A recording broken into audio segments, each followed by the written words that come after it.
Tonight, a Wiregrass mother is demanding help from state and federal leaders after her son's SNAP benefits were stolen. That stolen money was spent in states in the Northeast, but after a law that protects victims of a theft like this expired, the Ott family is left with little to no help. WDHN's Robert Smith spoke to the mother and joins us live in the newsroom with more tonight. Robert. Yeah, hey, Mike and Jess, an Ott mother of her son who is receiving food stamps is urging federal leaders to take food insecurity more seriously after a rash of food stamp thefts nationwide and statewide. This is a story you'll only see on WDHN.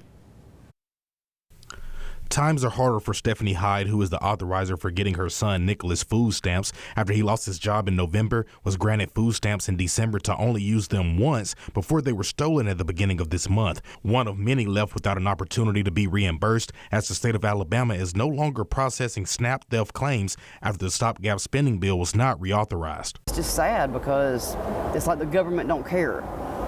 And the politicians aren't living paycheck to paycheck. They're not living with parents.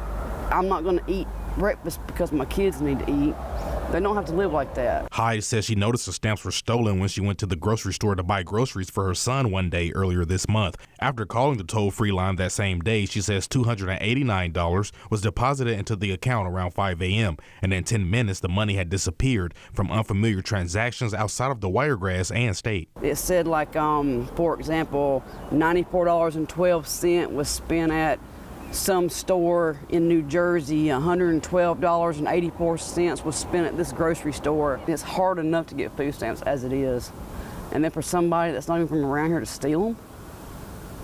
I've never been to New York in my life, and neither has my son. She says she reported it to DHR, but it was not much they could do after the 2022 law that allowed federal funds to replace stolen SNAP benefits expired December 20th, 2024, as the 2025 American Relief Act does not include money for it to be replaced, leaving some families hungry or perhaps starving. The fear of not having food ranks right up there with the fear of homelessness, and the food stamp program is supposed to help.